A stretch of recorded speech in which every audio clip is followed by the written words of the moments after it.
دار، سرمایہ اور فوجی ڈکٹیٹر تینوں کی نفسیات ایک ہے، اور تینوں کی نفسیات جمہوریت کی نفی ہے۔ تینوں کی نفسیات جمہوریت کی نفی پر قائم ہے۔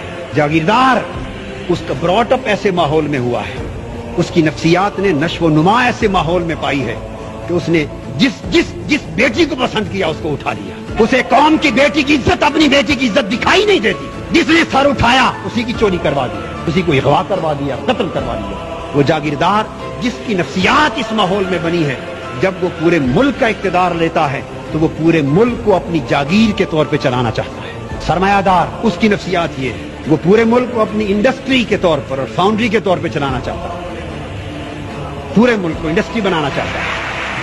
اس لیے کہ سرمایہ دار نے پوری زندگی ایک ہی سبق سیکھا ہے، ایک ہی سبق سیکھا ہے کہ دنیا کا کوئی کام پیسے کے بغیر نہیں ہوتا، اور کوئی کام ایسا نہیں جو پیسہ لگائیں تو ہو نہ سکے۔ ایک ہی اصول ہے اس میں، وہ ہر ایک کو خریدنا جانتا ہے، ایک چپراسی سے لے کر بجلی کے لائن مین تک، ایک آئی ٹی او سے لے کر انکم ٹیکس کے کمشنر تک، اس نے ہر ایک کو پیسے سے خریدنا سیکھا ہے۔ جب وہ ملک کے اقتدار پہ آتا ہے وہ سارے ادارے پیسے سے خریدنا چاہتا ہے، اس سے پورے کے پورے ملک کا سسٹم تباہ و برباد ہوتا ہے۔ اس کے ذہن میں بھی جمہوریت کی نفی ہے۔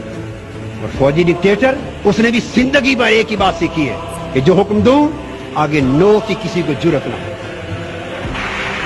جب وہ اقتدار پر آتا ہے تو وہ پورے ملک کو بٹالین کی طرح چلانا چاہتا ہے۔ 48 سال میں ملک کی زمام اقتدار بدل کے ان 3 طبقات میں رہی۔ یہی وجہ ہے کہ چہرے ہی بدلتے رہے ہیں، نظام نہ بدلنا تھا نہ بدل سکا، اور نہ بدلے گا جب تک اقتدار کی کرسیوں پر جاگیردار، سرمایہ دار، وڈیرے قابض ہیں۔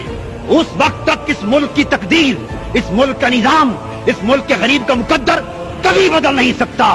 اگر غریب کو اپنا مقدر بدلنا ہے تو اقتدار ان سے چھیننا ہوگا، ان ایوانوں سے ان کو نکالنا ہوگا۔